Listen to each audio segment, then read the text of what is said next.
Bismillahirrahmanirrahim. Assalamualaikum warahmatullahi wabarakatuh. Salam sang sejati.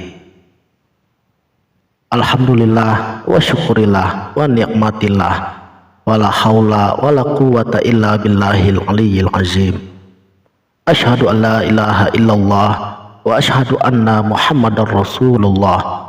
Allahumma sallim ala Muhammad wa ala ali sayyidina Muhammad.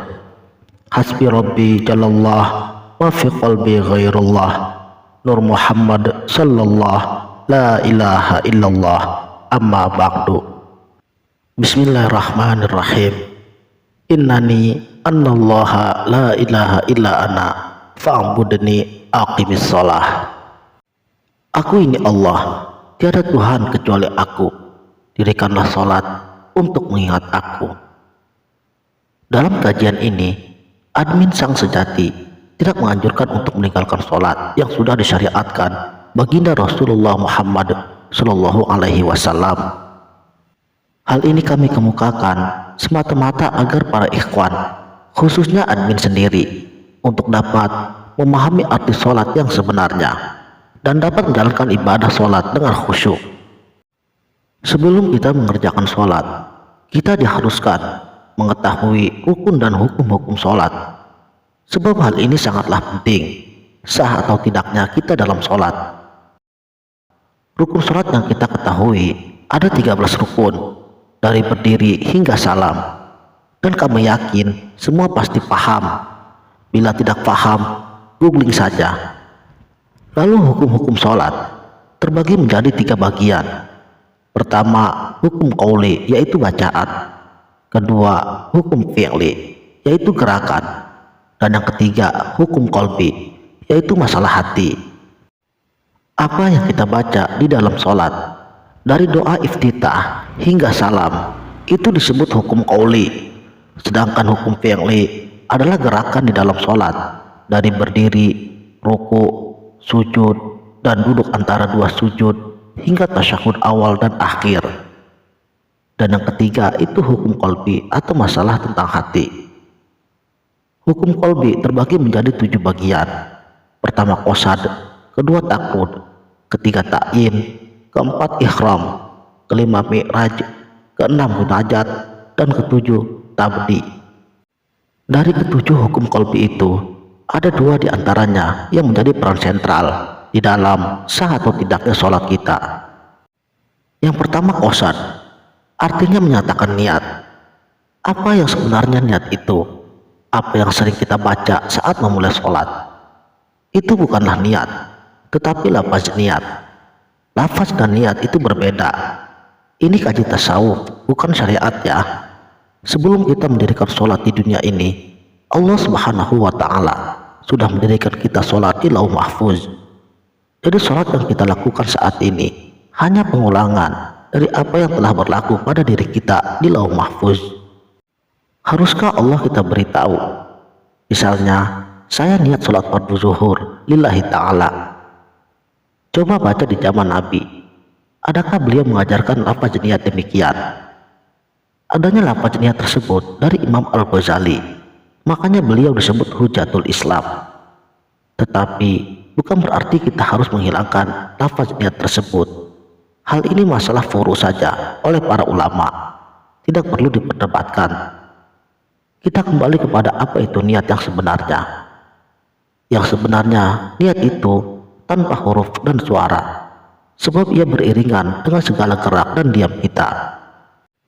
Yang kedua takrud, mengetahui yang mana wajib dan yang mana sunnah di dalam perkara sholat. Dalam salah satu rukun sholat, kita harus berdiri betul, benar demikian. Akan tetapi, ada manusia yang mana saat dia dilahirkan, keadaannya tidak normal seperti kita. Misalnya, orang yang cacat kakinya atau yang terdapat berdiri. Misalnya dia lumpuh, yang jelas-jelas dia tak bisa berdiri di dalam sholatnya. Boleh apa tidak?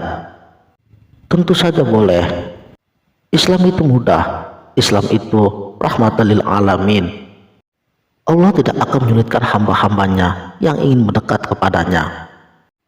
saudaraku sang sejati, pada perkara yang mana wajib dan yang mana sunnah di dalam perkara sholat, ini ialah tangan, kaki, dan semua gerak anggota badan kita. Itu semua sunnah di dalam sholat.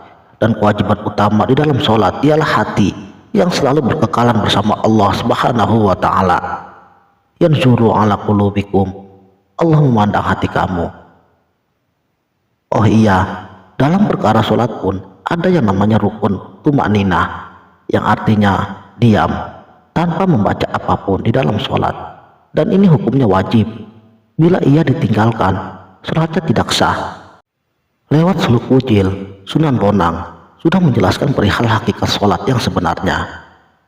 Beliau berkata, keutamaan diri adalah mengetahui hakikat sholat, sembah dan pujian.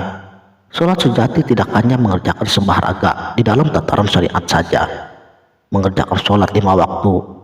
Sholat sejati adalah sholat daim, yaitu bersatunya semua indera dan tubuh kita untuk selalu memujinya dengan ketetapan penyaksian bahwa yang suci di dunia ini hanya Allah Subhanahu wa Ta'ala.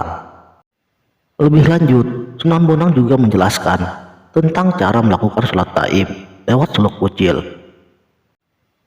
Berbakti yang utama tidak mengenal waktu, semua tingkah lakunya itulah menyembah. Diam, bicara, dan semua gerakan tubuh merupakan kegiatan menyembah. Wudu, buang air besar, dan kencing pun juga kegiatan menyembah. Itulah niat sejati, pujian yang tidak pernah berakhir. Diamlah, jangan sampai terlepas.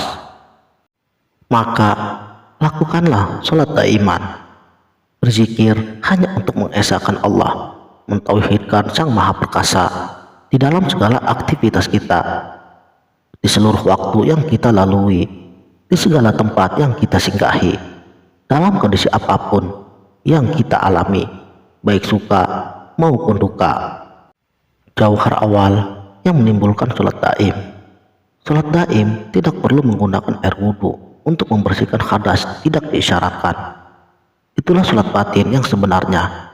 Diperbolehkan makan, tidur, syahwat, maupun buang kotoran. Demikianlah cara sholat daim. Wabillahi taufik wal hidayah.